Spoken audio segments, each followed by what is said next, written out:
de la Fédération congolaise de football association. Mais il nous faut croire que Nîmes, c'est la maison où on achète le maillot pour l'équipe nationale, parce que l'État congolais débourse de l'argent pour l'achat de maillots. Mais il nous faut croire que c'est la maison où on achète. Donc comment on achète, mais la marque de notre billet se retrouve sur le document officiel de la Fédération congolaise. Donc il y a quelque chose qui est caché derrière, on doit le savoir. Et aujourd'hui, c'est Orange qui arrive. Parce que Orange revient. Orange profite au l'État, à la nation ou aux individus. Et cette chose doit être tirée au clair. Je suis sur le dossier.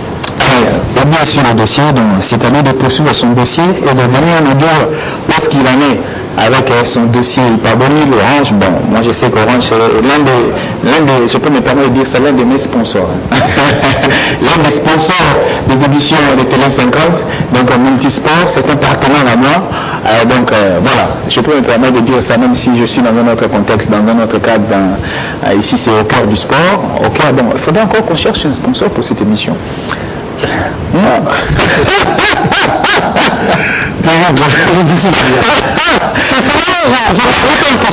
Je fais pas remettre en question ce qui gère la communication le marketing évidemment des EDC d'entreprise. Cette émission Cœur du sport, c'est une émission qui est au cœur des sportifs. En tant que tel, je crois que cette émission devrait faire la queue des sponsors. C'est peut-être nous aussi qui ne faisons pas le pas. Je n'ai pas de musicien. Parce qu'on n'a pas fallu, il ne peut pas. Ils viennent en regroupé. C'est la chérie. La vanne, il va dire, hey, chargé marketing, voilà. Ça passe devant 6 personnes et ça passe. Bon, c'était juste une parenthèse. Une petite voix qu'on referme rapidement. On a entendu bien sûr cette opposition. J'aimerais bien d'abord commencer par la composition de Florent. On va faire différemment les choses. On va vraiment s'efforcer à faire différemment les choses. Capo, vous nous proposez, bien sûr, la proposition de départ de cette opposition retour, bien sûr, contre la Tunisie. Et puis, c'est une question pour nous de revoir un peu ce que Florent Ibenge a apporté comme changement par rapport au match aller. Et c'est un peu d'apprécier, avant bien sûr de creuser. Capo, maintenant, on va commenter sur ces images-là. Là, c'est la moitié de terrain. On salue Christian Walumba qui s'est fortement impliqué. C'est à peine visible là, ici. Bon, on connaît. Qui a dans les passes Matampi, il y a Moké, il y a Bopé, à gauche Mamba, à droite Isama, Magoma au milieu de terrain, et puis Mamba, et puis on a Panjazan beaucoup au milieu de terrain, et à gauche, on a bien sûr Kakuta au milieu de Bakambu, et puis Fernand Mbele. Par rapport à Mathieu, il y a eu pratiquement 3 changements, 4. On peut le dire comme ça. Mamba beaucoup, Moké et Mamba qui entame l'opposition. Ça a été recréé. Mamba beaucoup, Mamba a manqué. Parce que Bopé était là, mais il n'était pas dans ses registres. Et Nikankou, personnellement, Florent a répondu aux attentes depuis d'un. Oui, notamment des Dixon hier là sur ce plateau, qui pensaient qu'il fallait lâcher le chien. C'est l'expression utilisée le samedi passé par Dixon. Je crois qu'Ibenge a répondu aux attentes des Congolais et on a joué au ballon. Je rappelle que ne pas jouer au ballon, c'est aussi une politique qui a fait de l'entraîneur de l'Atlético Madrid, Diego Simeone, qui n'aime pas jouer au ballon, il laisse à l'adversaire et il vous prend à l'entraîneur. Et il relance, il joue à une contre-attaque, des fois ça marche. Le dispositif choisi par l'entraîneur Florent Ibenge nous permettait de jouer au ballon. Et la seule difficulté, c'était le replacement défensif de nos joueurs. On avait plus de joueurs offensifs que défensifs. J'aimerais bien constater un peu sur cet aspect. Le placement, aux attentes de contrairement à sa volonté, je peux dire. Parce que Jean-Ville Benga jouait, et lui, c'est pas sa philosophie, c'est pas lui. Il s'est pas lui. Il a joué, il a bien fabriqué l'assentiment, c'était Chanson Benga, qui a bien joué son rôle jusqu'à être blessé et sortir du terrain. Je crois qu'il a fait ça parce qu'on nous parlait d'un collège d'entraîneurs. Bon, je ne sais pas si c'était vraiment la volonté, mais au stade, j'ai cherché l'entraîneur, j'ai parlé avec lui, quand j'ai cherché l'entraîneur, si c'était un classement du collège de l'entraîneur, il m'a avoué, je ne sais pas si c'est la vérité, il m'a dit non, c'est le choix de l'entraîneur. Fais-toi à se dire, parce que c'est lui le maître. Fais-toi aussi. La semaine dernière, je discutais avec lui, mais mon classement, c'est lui-même. Donc je suppose que l'entraîneur est allé à l'encontre de ces principes. Parce qu'il adore jouer avec les défensifs. Et les défensifs, type, à la fin de la match, il va utiliser des centrales, il va utiliser d'autres chansons. Donc il adore jouer avec des mécanismes au milieu du terrain. Donc contrairement, ces jours-là, il va jouer avec deux offensifs, avec une sentinelle, et là, avec deux ailiers, on a senti que l'équipe a joué au ballon. L'équipe a joué au ballon. Comme vous l'entendez il a satisfait l'instinct, les besoins des Congolais, notamment celui qui était avec moi le samedi passé, très content parce que l'équipe a joué. Allez, on va prendre Monza. Au départ, on connaît Florent, dans ses habitudes, on le connaît très très bien. Là, il nous a proposé autre chose, au départ déjà. Hein, il change, avec une nette modification, il prend également le risque de monter un certain Moquet dans l'axe. Comment l'avez-vous apprécié ces Moquet? S'il faut ouvrir une petite parenthèse d'abord sur lui. Je serais plutôt calculateur et réaliste. Je ne prendrai jamais un gars qui joue en 3e division, quelle que soit son expérience, dans une équipe nationale et le titulariser alors qu'il y a quelqu'un qui joue en 1re division. Dans un autre championnat comme la Turquie, je ne ferai jamais ça. D'anglais, je ne ferai jamais ça. Ça tue la logique de l'appellation équipe nationale. L'équipe nationale est définie par la FIFA. Ça, c'est la FIFA. Qui définit une équipe nationale comme la sélection des meilleurs joueurs d'un pays. Des meilleurs joueurs d'un pays. Donc, ça veut dire qu'il y a un niveau, un seuil qu'il faut atteindre. Aujourd'hui, vous avez un garçon comme Guerrero n'a pas de club. Il a raté une occasion d'aller à Newcastle ou je crois à Fulham, je crois. Il a raté cette occasion parce qu'il avait dépassé l'âge. Mais si on avait cette année, il s'en tenait dans certaines logiques, madame serait là. Donc alors que moi, j'ai préféré voir Moquet, plus jeune, qui joue dans un championnat assez relevé, en Turquie, prendre sa place de commande de titulaire dans cette équipe par rapport à Zakwara. Zakwara, c'est bon. Il peut être le gars qui motive les autres, il peut être parmi les rescapés de l'ancienne génération qui vient à l'équipe nationale pour créer la transition, pour accueillir ces jeunes, pour les booster, les motiver. Mais la chose claire, c'était de mettre un filmmaker qui est très enfant, qui joue dans un grand championnat et qui, mathématiquement, logiquement, c'est le meilleur parce qu'il dans un match en 3e division, hasardé de le mettre comme ça dans un match. C'est l'équipe nationale. Et cette équipe nationale était en stage. Et le stage de l'équipe nationale, c'est 5 jours. Tout naturellement, c'est 5 jours.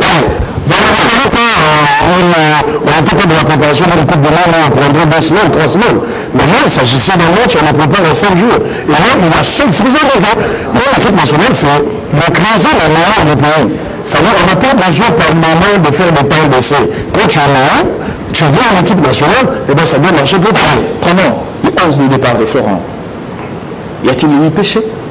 Comme on a l'habitude de le dire, il n'a pas placé quelqu'un qui ne serait pas à la place. Ça pouvait être quelque chose contre son choix, contre son gré. Vous connaissez d'abord et ses choix.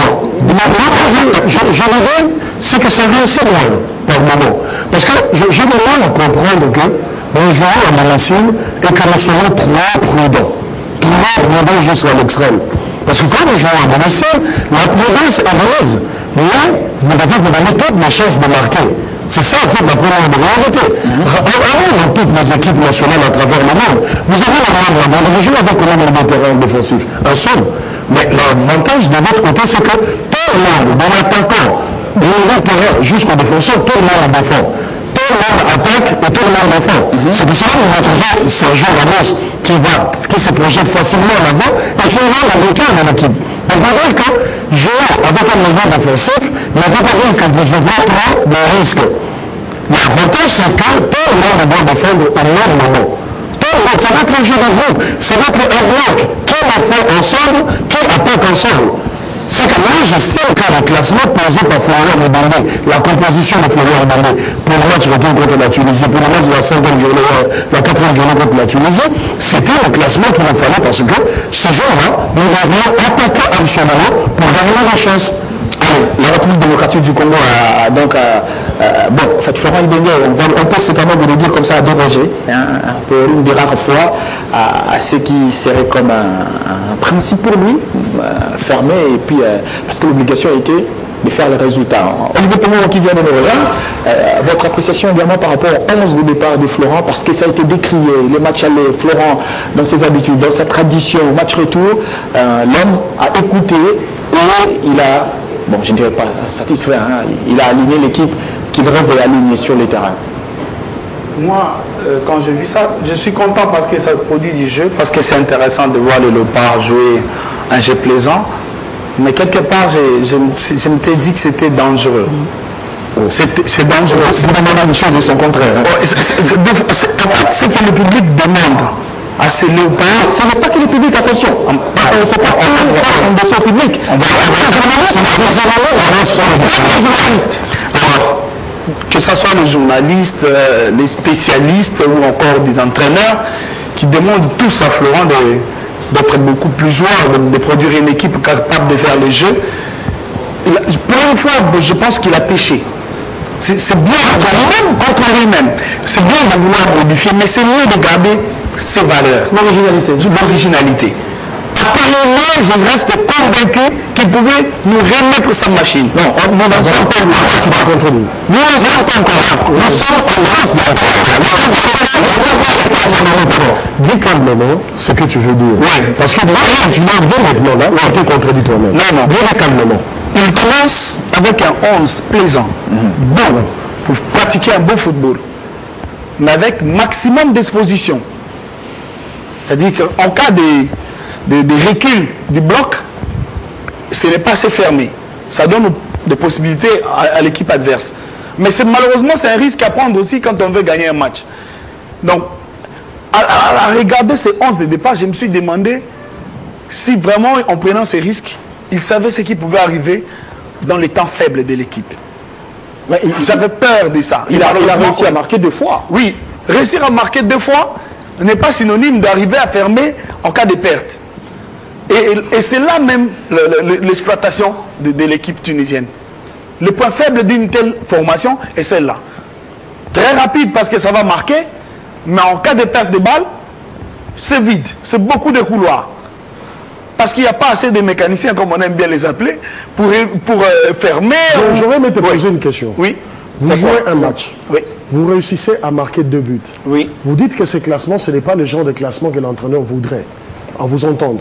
Mais C'est son choix, oui. s'il vous plaît, vous arrivez à marquer 2 buts. Oui. À 2-0, excusez-moi, il avait la latitude de remettre ses mécaniciens. Vous avez 2 blessés. Vous avez la latitude, Vous avez 2 blessés. vous avez la latitude Voilà. de changer ses dispositifs. On va en venir. Ces temps-là. Non, ne dévancez pas. On pouvait changer. Dixon, ne dévançons pas. Il faut pas rigoler. oui. C'est parce qu'on l'a obligé à avoir on l'a un pas présent. obligé. Il marque 2 buts et il ne pouvait pas Je ne peux pas dire qu'on l'a obligé. s'il vous plaît. Non, ça ne va pas ce qu'on a dit. Pendant que 2-0, les réflexes les plus purs, c'est quoi? Dixon. Tu peux bien bloquer. Qui nous a interdit ça? Dixon. Non, mais ne soyons pas sur une défensive. Et il y a des apaisements. Mais ne soyons pas sur une attaque. Je ne suis pas sur une attaque. S'il vous plaît. C'est une défensive. S'il vous plaît. Nous allons progresser. Hein, nous allons aller progressivement, allais-je dire. Nous allons en venir à ces points. Là où il nous restait 15 minutes à jouer, nous avions cette avance des débuts, les déclics, tout ça. Nous allons en parler calmement. On a tout notre temps. Aujourd'hui, il n'y a pas de thématique. Il n'y en a qu'une et une seule. Allez. Olivier, allez-y, en 1 minute. Non, quand j'ai regardé ça, c'est ce que je me suis dit. Donc, c'était bien de s'exposer, mais c'était risqué. Et c'est vrai, ça a payé pendant 70 minutes parce qu'on a réussi à marquer des buts. Et est-ce qu'il fallait-il après rentrer dans les mécaniques? C'est des questions. Allez, c'est bon. Que l'on se posera jamais et qu'on n'aura peut-être pas de réponse. Poser des questions. On n'aura jamais de réponse parce que c'est fini. Olivier, si c'est fini, c'est qu'on arrête l'émission. Non, c'est fini par rapport à un match. On peut arrêter l'émission. Non, je parlais du match. Non, je parlais du match. Messieurs, je parlais du match. Non. Quand vous dites c'est fini, non, mais ce n'est pas encore fini, il nous reste 2 matchs à jouer. Sur ces matchs-là, c'est fini. Sur ces matchs-là, c'est fini. Voilà pourquoi nous devons voir qu'est-ce qui n'a pas marché. Valdo, change les titres de ton émission. Parce qu'apparemment, on ne veut pas faire un débrief. On a fait 2 buts partout et c'est fini. C'est ça? Non. Bah, allez, on va écouter l'entraîneur tunisien. Aujourd'hui, je dis bien, hein, on va faire différemment les choses. Comprendre également qu'est-ce qui était dans l'autre, qu'est-ce qui nous a manqué. On va écouter bien sûr l'entraîneur tunisien et puis on va revenir commenter sur ses propos. C'est vrai, elle mérite d'être Coupe du Monde. Vous avez des individualités exceptionnelles. C'est vrai, nous en Tunisie, on n'a pas la chance d'avoir les mêmes joueurs qui jouent dans des grands clubs européens. Mais on a la chance d'avoir des joueurs qui jouent la Champions League toutes les années. Et mon choix, moi, essentiellement, c'est basé sur ça, sur l'expérience de l'Afrique. Ça, c'est important. Bon, vous avez tous les ans le TP qui nous emmerde toutes les années avec le Vita en Champions League. Ça, c'est vrai, ils sont tout le temps là. Mais nous vous devançons un tout petit peu dans la Champions League parce qu'on a toujours 3 ou 4 clubs qui sont là. Si vous voyez l'équipe titulaire d'aujourd'hui, il y avait, disons, 7 à 8 joueurs qui jouaient la Champions League et qui vont jouer les quarts de finale la semaine prochaine. Donc, l'expérience, elle est là, elle est très importante. Parce que c'est beau de jouer en Europe, mais l'Afrique, c'est l'Afrique. Les terrains ne sont pas les mêmes, l'ambiance n'est pas la même, la préparation des matchs n'est pas la même, le climat n'est pas le même aussi. Ça, il faut le prendre en considération. Tout ce que je peux dire, je vous félicite encore une fois. Vous avez une belle équipe. C'est vrai qu'il y a des points faibles, surtout dans la reconversion du passage offensif-défensif. Il y a une certaine lenteur que nous avons bien exploité, le match aller et le match retour. Malgré que, moi je n'ai jamais vu, ça fait 35 ans que je suis dans le football en tant que joueur-entraîneur, je n'ai jamais vu une reconversion aussi rapide, de la transition de la défensive à l'offensive. C'est comme un fouet de quelqu'un, hein. C'est exceptionnel. Eddie Kanko. Je pense que l'entraîneur Malou l'a tout dit. J'ai retenu, je dis 3 choses. La RDC a des individualités, la Tunisie a les collectifs. Et il s'est basé sur l'espérance sportive de Tunis, les joueurs qui jouent régulièrement la Ligue des Champions. Et en football, devant les individualités et les collectifs, c'est le collectif qui prend la place devant les individualités. Si les individualités ne fonctionnent pas, cette équipe ne tourne pas. Mais en face, le collectif va fonctionner. Comprenez? Or, en première période, les individualités côté de la RDC ont fonctionné et on a vu le foot, c'était les temps forts de la RDC. Et à la fin du match, c'était les Tunisiens. Parce que c'était un collectif de l'équipe de l'espérance sportive des Tunis qui fonctionnait. Je termine, vous allez me faire perdre les fils d'idées. Il a dit encore que la faiblesse de l'équipe congolaise, c'est la reconversion de l'offensif en défensif. Quand nous attaquons, nous sommes bons. Et quand nous perdons, nous avons au milieu du terrain Paul Mpoku et Kakuta. Non, Magoma. Et Magoma plutôt. Magoma est défensif et offensif. Mais pas un mécanicien. Cela veut dire qu'il a constaté dans les replacements défensifs, je l'avais dit, de l'équipe congolaise, un peu de faiblesse. On ne savait pas se replacer sur le plan défensif. Donc quand on attaque offensivement, on est bon. Comme les Congolais aiment taper au ballon, on est très bon. Jouer. On prend le cas de Real Madrid, mais on ne sait pas ce que vaut Ramos. Quel est le joueur de camp de Ramos au Congo? Il faut faire les joueurs adaptés au profil. Ce que j'ai parlé la fois passée. On peut adorer Ramos, on peut adorer Iniesta, on peut adorer, mais le profil ne sont pas le même. Les joueurs n'est pas formé de la même manière que les joueurs congolais. Donc la valeur d'un joueur est Non, j'ai dit, même les joueurs qui jouent en Europe, il y a des valeurs. Donc ils ne sont même pas valeureux, c'est ça? Non. Est-ce qu'aujourd'hui... Ils sont non, Dixon, laisse-moi terminer. Tu as joué sur les mots. L'émission est divisée par j'ai dit à l'exemple... La personne habilitée à poser les questions. Non, Dixon, s'il vous plaît. S'il vous plaît. Non, nous parlons à l'exemple de Ramos. Quand vous dites ça, de père, Allez, Eddie, la personne qui peut nous relancer ici, c'est Laisse-moi terminer l'idée. Je t'explique Dixon, s'il vous plaît. Laissez-moi. Il ne peut pas dire le c'est mon temps. Laissez-moi parler quand vous avez votre temps. Vous allez me contredire. Chaque fois qu'il y a émission, vous savez encore c'est mon temps. C'est mon temps. Vous avez votre temps, vous allez le dire. S'il vous plaît. C'est pas une bêtise. Comment vous restez des bêtises? Il n'y a pas les droits de qualifier mes propos bêtises. Non, tu ne peux pas. Tu dois terminer et en ton temps, tu peux dire. Allez, Eddie, vas-y, termine. Je termine. La faiblesse de l'équipe congolaise, c'était cette reconversion. Et on avait cette faiblesse. L'entraîneur de l'équipe adverse l'a souligné, que la reconversion était un problème. On accepte bien quand nous jouons au ballon et l'équipe s'expose dans les replacements défensifs. Et en première période, l'équipe a donné le maximum. Bakambu décroché, venait jusqu'au milieu du terrain, chercher la balle et remonter. C'est tout à fait naturel qu'à la fin du match, l'équipe puisse subir. L'équipe a subi. Quand l'entraîneur Maloul a fait monter sur le terrain Ben Youssef, c'était un sang nouveau. Et au milieu du terrain, c'était le collectif de l'Espérance sportive de Tunis. Et l'équipe avait déjà un problème dès le départ. Quand on joue déjà avec deux milieux offensifs, le choix est clair, donc l'équipe attaque sur le plan défensif et face à un collectif de l'équipe. Là où je ne suis pas d'avis avec l'entraîneur, parce que c'est pour bloquer. Et à la fin du match, on sent qu'on est mené. Le collectif de l'équipe tunisienne avait pris forme. Et le collectif nous attaquait. Et l'équipe était très exposée. Matin, puis visiter 3-4 fois. Et là, il fallait verrouiller les arrières. Merci. Or, la sentinelle, Chancel même est sortie. Je crois qu'il fallait déjà verrouiller les arrières. J'ai dit, on va aller progressivement. L'entraîneur Maloul a également évoqué, Dixon, le contexte africain. Est-ce nos joueurs qui viennent d'Europe n'arrivent pas à intégrer ou à s'adapter par rapport au football africain? Parce qu'il a évoqué plus d'une fois, il a insisté. Il y a une différence majeure. C'est que, regardez bien, un championnat comme celui de la Tunisie est un championnat déjà semi-professionnel, avec des équipes bien organisées. Donc l'argent coule dans ce genre de championnat. Et vous allez voir très souvent qu'il est très difficile de voir ces joueurs s'expatrier. Très souvent. Ils préfèrent jouer chez eux parce qu'ils gagnent mieux chez eux. Ça, c'est un élément très important. Parce qu'il y a des joueurs au championnat tunisien, laissez-moi vous le dire, qui gagnent mieux que certains qui jouent en Belgique, qui jouent, et même qui jouent en France. Il y a des cas chez nous où un joueur gagne mieux qu'un joueur qui joue en Belgique. Donc, pour dire que lui, c'est un choix.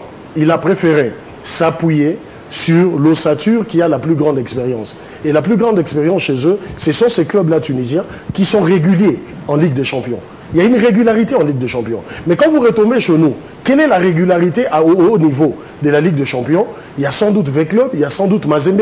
Il y a, même pas sans doute, il y a ces deux équipes-là qui ont une régularité en Ligue des Champions, mais avec beaucoup d'éléments extérieurs. Ça, c'est ça aussi le péché. Alors que chez eux, vous allez voir dans la plupart des compositions des équipes tunisiennes ou maghrébines qui arrivent ici, vous avez 9 Tunisiens, un Ivoirien, un Malien. Généralement, c'est l'image qu'ils nous présentent. C'est que chez eux, il y a une régularité et aussi un élément... Il y aurait aussi ce principe des étrangers dans l'équipe. En fait, il y a un élément, c'est réglementé au fait dans ces pays-là. Le nombre d'étrangers au niveau des championnats de l'Afrique du Nord est très réglementé. C'est très réglementé. Donc, on se retrouve avec une ossature qui joue le haut niveau presque chaque année, des joueurs tunisiens qui sont au haut niveau presque chaque année, et au finish, on se base sur ça. Parlons de notre. Non, j'ai dit, on se base sur ça et faire venir des joueurs qui viennent de l'extérieur. 74, on gagne la Coupe d'Afrique, on va à la Coupe du Monde avec les Belgicains. Aujourd'hui, ce sont ces Belgicains-là qui pullulent, on va les dire comme ça, même si certains viennent d'Angleterre. Ce n'est pas un péché. Ils sont là, à en croire les propos de Maloul, que ça ne nous aide pas. Bon, écoutez, c'est à considérer aussi. C'est à considérer. Ça risque de nous faire relancer le débat où les gens veulent avoir absolument une ossature locale où on greffe des étrangers. Mais c'est bien de dire que nous avons un niveau élevé de notre championnat national. C'est bien de le dire. Mais écoutez, on gère comment ces championnats nationaux? Il y a quoi dans ce championnat national? Combien de joueurs en club, en équipe nationale? Justement, quand vous avez un championnat national où vous devez jouer un match le 1er janvier et le prochain match vient le 23 janvier, quelque chose, il y a beaucoup à redire. La beauté de notre championnat national, c'est parce que nous avons des grands duels. Ça, c'est ce que nous avons de meilleurs. Des grands duels. Il y a une influence du public qui vient voir ces championnats, mais quand nous regardons dans l'organisation, c'est un championnat qui ne marche pas. Et moi, je me dis, les gens qui aiment bien ces principes qu'il faut toujours prendre une équipe locale et greffer des professionnels, en ce moment, on n'aurait quelle équipe locale? La dernière vient de se faire éliminer par le Congo-Brazzaville. C'est que nous avons adopté un principe chez nous. Beaucoup de pays africains le font. Nous prenons des joueurs qui viennent de l'étranger et ils ont une formation. Parce que l'avantage d'un joueur qui vient de l'étranger, c'est que s'il est vraiment meilleur à l'étranger, c'est qu'il a eu un bon système de formation. Vous avez un garçon comme Kakuta, aujourd'hui, moi je l'ai dit, c'est parmi les meilleurs. C'est parmi les meilleurs, vous avez vu sa carrière. Il aurait pu échapper à la République démocratique. Parmi les meilleurs, mais pas au sommet de son art. Hein. Mais quand il était au sommet, il n'a pas... Moi, je reviens, c'est vrai, il y a les climats qui jouent. Maloul ne le dit pas par hasard, c'est les climats qui jouent, l'environnement des matchs, ça joue aussi. C'est pour ça que nous avons préféré depuis un temps faire nos matchs en nocturne, parce qu'il faut quand même une certaine fraîcheur pour ce joueur qui ne joue pas la journée comme chez nous. Donc il a dit des choses qui sont vraies, mais en même temps, il y a des réalités intrinsèques au Congo qui font que aujourd'hui nous pouvons beaucoup plus nous attarder sur une équipe qui est constituée d'un assemblage de locaux, des joueurs qui jouent au pays et des joueurs qui jouent à l'extérieur. Mais ça ne signifie pas que c'est ça la cause réelle de notre débat. Merci. Parce que, pardon Fado, il y a cet élément-là. Moi je le dis, l'élément où il nous lit le match de la 4e journée, où il parle bien d'un élément très important, que nous avons une facilité à aller vers l'attaque. Il dit que c'est une manière de chicoter. C'est que nous sommes très rapides sur cette phase-là et nous défendons mal. Mais ça revient au même que le match aller.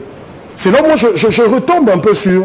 Je me dis que est-ce le problème de mettre 2 mécaniciens au milieu de terrain? Parce qu'au match aller, nous avions les 2 mécaniciens, nous avons perdu parce que nous avons toujours ce problème-là où nous avons du mal à nous défendre. C'est ça en fait le problème réel. Si nous prenons les 2 matchs, nous avons toujours du mal à nous défendre, même si l'on plaçait un milieu de terrain ou on plaçait 2 autres milieux de terrain. Merci. Et c'est là où je chute Valdo en disant que le principe que j'évoquais tout à l'heure, que vous voyez toutes les grandes équipes du monde, j'ai donné l'exemple de Ramos pour dire que vous avez des équipes qui vous jouent, tout le monde attaque, tout le monde défend. Au point que même les ailiers, en ayant perdu la balle, viennent soutenir le milieu de terrain. C'est ça, c'est pour ça que j'ai donné l'exemple de Ramos tout à l'heure, que quand l'équipe se projette en attaque, il va vite vers les avant pour se positionner avant.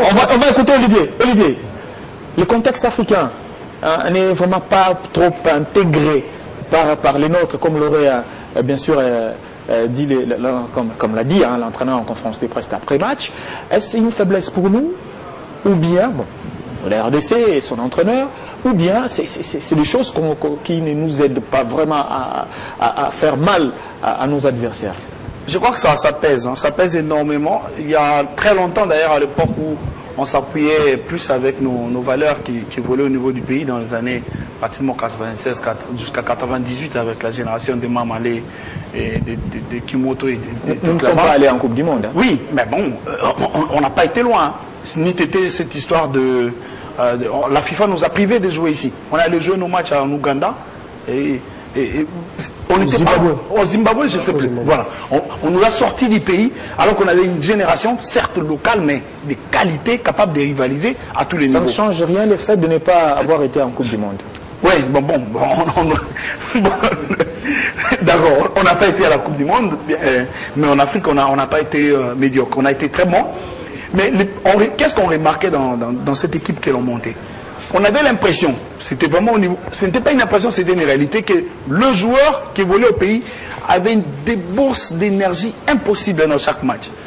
C'est que Kimoto et l'autre latéral Kisombe faisaient dans un match, ça surprenait tout le monde. C'était course à la Ramos pratiquement, comme dit Dixon tout à l'heure. Donc ils vont, dans un match, vous faire 20 à 30 courses de devant comme de derrière pour récupérer un ballon perdu. Cette rapidité-là, cette récompense. Vous faisiez un championnat de 38 matchs. Permettez-moi au moins, à toi, je peux le dire. Hein. À toi, on peut compléter. Vous faisiez un championnat de 38 matchs. Donc, alors, à l'époque, cette capacité-là, ce retour-là vite de conversion, on perd ou on attaque, permettait à cette équipe de Léopard de surprendre n'importe qui. Les Ghana, on a payé les frais, même les Cameroun. Et il a fallu qu'on perde 4 ou 5 éléments de cette équipe pour qu'on soit éliminé en demi-finale contre l'Afrique du Sud. On était tous convaincus que s'il n'y avait pas tout cet arbitrage qui ne nous a pas aidés, avec les 11 là, qu'on avait les meilleurs là, on pouvait sûrement aller loin. Et aujourd'hui, cette question, elle vaut son pesant d'or. Comment? Le joueur professionnel, très bien formé dans les académies, savent bien couvrir les places où il a été désigné pour faire. Très peu arrivent à accepter de mouiller pour l'autre. Il va facilement dire que c'est lui, parce qu'il n'était pas à son poste. Mais alors qu'un joueur qui n'a pas toutes ces histoires-là, les soucis pour lui, c'est de couvrir. Et je pense même que Chancel, au-delà de... Vous remettez en cause le collectif? Non. Mais c'est la qualité de joueur. C'est la qualité de joueur, pas le collectif. C'est pour ça qu'on n'appelle pas ça un collectif. On a des joueurs talentueux, mais on n'a pas un collectif. Ça joue chacun dans le respect du rôle qu'on lui a donné dans les matchs. Ça ne mouille pas tous les maillots pour le 11. Et ça, c'est un problème. Et je me demande comment un entraîneur va arriver à le faire. Parce qu'il n'a que 4 jours ou 5 maximum pour préparer un match. Difficile de développer une cohésion avec ça. Et l'entraîneur tunisien bénéficie de ce joueur évoluant au pays, 3-4 d'un club, 3-4 d'un club. Il est facile de développer une cohésion avec les Tunisiens qu'avec les Congolais. Merci. On va l'écouter. On va l'écouter une fois de plus. Aujourd'hui, donc c'est lui qui nous relance. Franchement. Allez, on va écouter une fois de plus l'entraîneur tunisien. Et puis on va poursuivre. Je ne sais pas si vous l'avez remarqué, j'ai mis une équipe un peu flexible en première mi-temps, en prévision du Congo, s'il joue avec 2 attaquants, avec un 9,5. Je ne sais pas si vous vous êtes rendu compte, mon axial du match aller était devenu un milieu de terrain pour prendre le milieu qui vient de derrière, qui nous a énormément gênés dans le match aller. Mais moi, j'ai fait mes calculs et mon ami a fait ses calculs et pour ça, j'ai rectifié le tir. Avant le match, j'ai changé avant le match quand j'ai vu l'équipe type du Congo et les changements qu'il y avait. Normalement, je devrais jouer 3 dans l'axe. J'ai avancé mon axial, je l'ai remis en milieu défensif et j'ai rectifié encore une fois pendant la mi-temps et j'ai fait jouer les joueurs plus offensifs, avec plus d'autorité technique pour pouvoir maintenir le ballon. Je savais qu'avec ce magnifique public, que le RDC allait rentrer à 1000 à l'heure, pas à 100 à l'heure seulement. On a voulu minimiser cette efficacité, ce petit quart d'heure ou ces premières 20 minutes. Malheureusement, ils ont marqué les 6 premières minutes, mais on a su réagir en héros. Là, Olivier Pengongo, vous prenez la parole en premier. Il change juste en regardant la feuille de match.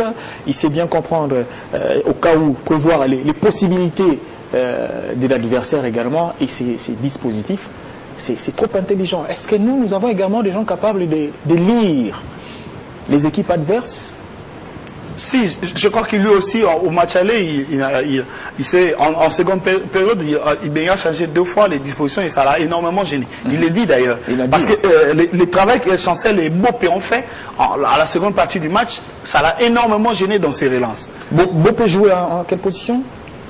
Il était au milieu. Bopé, avec Chancel, il était au milieu. On m'a parlé. Voilà.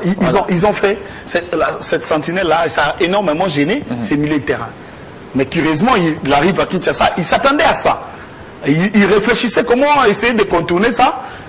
Kinshasa change, on enlève un défensif. Allez, lui aussi fait la même chose. Il convertit son défensif en offensif. Et du coup, il prend possession de ballon. Il ne faut pas non plus oublier qu'en changeant tout cela, il a encaissé 2 buts. Oui, mais il dit, bien que j'encaisse, mais cette discipline-là, dans la durée, paye. Il encaisse trop, c'est bien d'ailleurs pour lui. Parce que s'il encaissait à la 80e minute ou à la 90e, ça serait difficile pour lui de revenir. Mais encaisser tôt, ça laisse à ces bons techniciens qu'il avait mis sur le terrain de récupérer les ballons et finalement d'être posés. On a eu l'impression à un moment qu'ils étaient très à l'aise, même s'ils étaient menés. Parce qu'ils savaient qu'ils avaient le contrôle du cuir et ils avaient la faiblesse de l'équipe adverse. Et connaissant d'abord que nous avons une défense qui est lente, très lente, bon, pas une défense, une équipe très lente en perte de balles, et qu'il allait exploiter ça, ces joueurs sont restés posés, et même lui-même, quand il procède au dernier changement, il va s'asseoir. Il va s'asseoir parce qu'il a compris que maintenant j'ai mis la machine que je souhaite avoir en place sur le terrain, il ne reste plus qu'aux artistes d'accomplir leur travail. Et ça a payé. Ça a payé. Et le regret, jusqu'à la fin des temps pratiquement, serait celui, pourquoi nous on n'est pas rentré dans nos notre système traditionnel, Allez. c'est lui de fermer en défense. Chancel ou pas, mais il fallait peut-être avoir deux mécaniciens autres que Chancel pour fermer. Je l'ai dit, tu avais dit nous. Non, S'il vous plaît, s'il vous plaît, s'il vous plaît. Nixon, on vient de suivre l'entraîneur. Là, c'est pas pour rien que je posais tout à l'heure la question de savoir Bopé joue à quel niveau. Et là maintenant, Bopé était dans l'axe. On entre maintenant dans ces contextes où notre milieu de terrain, qui faisait la sentinelle, sort. Mais remarquez ce qu'il a Florent fait. a-t-il péché dans la tactique ou il a hésité de revenir dans sa tradition? La question, je crois, même j'ai répondu tout à l'heure, c'est qu'il y a une réalité, Valdo. Vous écoutez l'entraîneur adverse, ce qu'il a dit. C'est un tacticien. Il a bien vu son match. Il a fait comme nous au match aller. Sachant que je suis à Kinshasa, je reste prudent. Il met l'un de ses défenseurs, l'avance en milieu de terrain, pour dire qu'il voulait absolument, non pas avoir une avance sur nous, il voulait justement casser l'élan, parce qu'il se disait... Au milieu de terrain déjà. Il faut bien comprendre ce qu'il a dit. Voyant que l'équipe du match aller, les milieux de terrain du match aller n'étaient pas montés, et que sans doute, il connaît les joueurs congolais, il s'est dit que ces gens vont venir en offensive. Alors qu'est-ce que je fais? Je prends un défenseur, je le mets au milieu de terrain. C'est l'intelligence que Ibenga a toujours utilisée. Généralement. Venir gêner les autres au niveau du milieu de terrain. Mais comprenez ce qu'il a dit par la suite. Il a compris qu'il y a eu une faiblesse au niveau des Congolais et il a commencé à faire des changements pour avoir un apport offensif. Pour dire qu'en face, il n'y avait plus rien. Pour dire qu'en face, il n'y avait plus rien. Et vous allez vous rendre compte que ça fait une série de matchs que le Congolais se fatigue trop vite. Remarquez. Et ça, on ne le dit pas. C'est qu'il y a un problème réel dans la préparation physique de nos joueurs. Ça se passe comment dans les stages? Aujourd'hui, vous savez que l'équipe nationale de la RDC, qui veut aller en Coupe du Monde, n'a pas de préparateur physique. Qui était en train d'échauffer le joueur? Écoutez, voilà, on se pose des questions. Parce que Florent... C'est là où je dis que moi, j'aime ramener dans l'origine réelle des choses.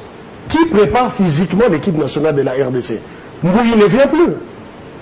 Je parle toujours de Mbouyi. Le métier, le blanc, qui s'appelle Mbouyi, ne vient plus. On ne le voit plus. Kimboto, qui était là à un moment, n'est plus là. Zaïra, qui a fait la préparation physique contre le Congo-Brazzaville, je crois, n'est plus là. Non, suspendu. Non mais écoutez, il est suspendu. C'est là où je relève une chose. Il va certainement revenir. Se fatigue généralement en deuxième période. Qui assure la préparation physique? Comment ça se passe? Ça, nous le calculons. Parce que vous, il va monter sur le terrain sans trop se préparer. Hein. Non mais écoutez, il s'est pas réchauffé. Valdo, regardez ce qui se passe. Ce que l'entraîneur dit est très capital. Je lui accorde une bonne vision du match. Mais quand il vient comme Florent Ibengue, sachant que je joue à l'extérieur, j'ai bon mon milieu de terrain avec un défensif. Mais plus tard, il se rebiffe, il dit non, je n'ai plus besoin de ça. Il faut que j'aille à l'attaque. Regardez le Tunisien en deuxième période. C'était Ali Foreman. Il savait qu'à n'importe quel moment, il pouvait faire mal à l'équipe de la RDC. L'entraîneur a craqué lors du deuxième but. Mais les joueurs sont restés normal. Parce qu'ils savaient qu'à un moment donné, ils allaient porter le stockade sur l'équipe de la RDC. Pour dire que, quelque part, nous avons péché physiquement. Ça, c'est vraiment à démontrer sur 2 matchs où après la 50e minute, on n'existe plus. Parce que j'ai relevé qu'il n'y a plus de préparateur physique. Mais il y a aussi un autre élément, c'est qu'il a été plus intelligent que nous, tactiquement, et que ces joueurs semblaient sur le terrain mieux expérimentés, mieux soudés dans ce qu'ils faisaient. Eddie Kankou, l'entraîneur, là c'est une faiblesse. Hein. Je me rappelle à la CAN 2015, nous avions Moukania qui faisait le scouting. Et Florent l'a dit, hein, ils ont peiné pour retrouver les images des Tunisiens, les dernières rencontres des Tunisiens sur YouTube et consorts. Vous ne pensez pas que ça s'avère très très important de mettre en place un système capable d'aller chercher les matchs des équipes adverses? Parce que c'est vraiment comme ça. Nous avons été élus. Valdo, il n'y a aucun système qui fonctionne pour les football congolais. Aucun système qui fonctionne. Si vous parlez du scouting, là, c'est comparer les jours et la nuit. Il n'y a aucun système qui fonctionne pour le football congolais. Nous jouons Nzambe Sala. Si on se qualifie, Dieu est bon. Vous comprenez? Je vais vous amener dans une réalité. L'entraîneur a dit, je monte un joueur physique sur le terrain et avec une autorité technique. Voilà. 1 minute 30. Hein. Donc, un joueur à double vacation. Il est d'abord physiquement présent et techniquement capable de vous remuer. Voilà. Et c'est le genre de jeu que Florent manque. C'est le genre de joueur que Florent Magne capable de vous faire ces deux rôles. Bon, tous ces internationaux qui viennent... S'il faut ça, il se fatigue avant. Ben, il dit Bangala. Il se fatigue avant. On pouvait bien monter Bangala. Oui. Mais le temps qu'un joueur prend dans l'intégration, j'ai souhaité voir un mécanicien. Comme il y avait Bope sur le terrain, on pouvait monter un défenseur et permettre à Bope qui était déjà dans la chaleur de la rencontre, monter d'un cran. Vous comprenez? Parce que pour un joueur qui vient sur le banc, les placer au milieu du terrain, les joueurs ont maximum 10 à 15 minutes. C'est ce qui a noyé Moulumba. C'est ce qui a noyé Moulumba. Parce qu'il a trouvé le match avec une vitesse au plafond. Et il devait s'adapter. Et comme contre le Ghana, ils nous ont fait ça arrive. Un joueur sur le terrain peut perdre. Et malheureusement pour Moulumba, c'est arrivé 2 fois et l'équipe a perdu. Suite à ces erreurs. Mais Valdo, le joueur physiquement présent à double vacation. Moi, je rentre ici, le scouting, les autres. Aujourd'hui, c'est tout le monde qui veut le départ de Florent Ibenge, voire même le secrétaire général au sport. Vous comprenez? Non, il reste sous contrat. Jusqu'en 2018. Voilà. Il est aujourd'hui, Ibenge peut partir. Même si on amène, parce que le commun des mortels veut avoir Hervé Renard, même si on amène Mourinho, il va échouer. Est-ce qu'on a l'argent pour le payer déjà? Parce que Florent est là pour l'argent. Non, il ne même pas en matière d'argent. Comment est-ce que notre football fonctionne au pays et au sein de notre fédération? C'est ça le vrai problème. On peut changer, on peut même avoir un âge comme entraîneur, il va échouer au Congo. Florent a fait 2 Coupes d'Afrique des Nations et un CHAN. Et dit là, tu nous sors, tu nous amènes dans un débat Ibenge, rentrons dans le match. Non, je parle de la philosophie du pays en matière footballistique. Je ne suis pas dans Florent Ibenge. Je prends Florent Ibenge comme échantillon. Quelle est l'évaluation qui a été faite de manière claire sur la philosophie footballistique du pays? Je ne suis pas dans Florent comme individu. Je suis dans Florent comme échantillon pour l'avenir de notre football. On peut prendre n'importe quel entraîneur. L'entraîneur qui arrive doit s'adapter à la vision footballistique qui existe. Déjà. Florent a fait... Quelle est la vision du football congolais qui existe? Merci. Si les choix des entraîneurs congolais se basent sur les réalités des partis politiques, c'est difficile d'avoir une vision footballistique. Merci. Avant d'engager un entraîneur, on doit passer par la vision du pays qui est centrée au sein de la direction technique nationale. Merci. Et après une compétition, on doit évaluer. Allez, on va prendre. C'est vrai ou c'est... Eddie, on a encore 2 matchs. S'il vous plaît, Eddie, cool down. Il nous reste 2 matchs. Avec cette lueur d'espoir, de persévérer, de croire encore à cette infime chance, possibilité de nous qualifier. On va prendre la dernière intervention ou l'extrait de l'entraîneur. Et puis, aujourd'hui, c'est comme ça que j'ai voulu qu'on fasse les choses. On écoute une fois de plus l'entraîneur tunisien. On a été fouettés aussi en deuxième mi-temps, nous dominions le jeu. En première mi-temps, il y avait un excès de jeu lent chez les Tunisiens qui ne sciait pas avec nos moyens techniques. Par contre, ça sied exactement avec ce que voulaient nos amis congolais. Nous avons rectifié le tir en deuxième mi-temps en incorporant un milieu de terrain très technique qui est Bedri qui a fait la différence. Malgré les 2-0, on a été aussi mené deux fois au score de 1-0 et 2-0. Nous avons revenu au score et nous aurions pu le mener aussi en fin de rencontre. Nos amis congolais, ils ont cru un peu tôt à la victoire. 2-0, c'est les joueurs, hein. Je dis c'est les joueurs, c'est pas l'entraîneur, parce que l'entraîneur, je l'ai vu, je suivais ses changements, il a fait les changements adéquats qu'il fallait à ce moment-là. Mais qu'est-ce que j'allais dire? Nous méritions sûrement ce point si précieux, mais je le dis comme je l'ai dit maintenant, là tout de suite après le match, il faut fêter ça, mais il faut l'oublier demain parce que rien n'est encore joué. Rien n'est encore joué. Ni pour nous, ni pour les Congolais, parce que les Congolais aussi, ils ont un match très difficile. Et je pense que certains d'entre vous ont vu le match hier, Libye-Guinée. Donc, rien n'est encore joué. Ça va se jouer entre... On a un petit avantage, disons 60-40. 60 Tunisie, 40% pour les Congolais. 60-40. Alors que... nous nous enterrons vivants. On veut même annuler. Pour certains, on serait même en train de démissionner à ces éliminatoires. Pourquoi sommes-nous méchants contre nous-mêmes? Nous sommes plus réalistes. On demande même la démission de l'entraîneur.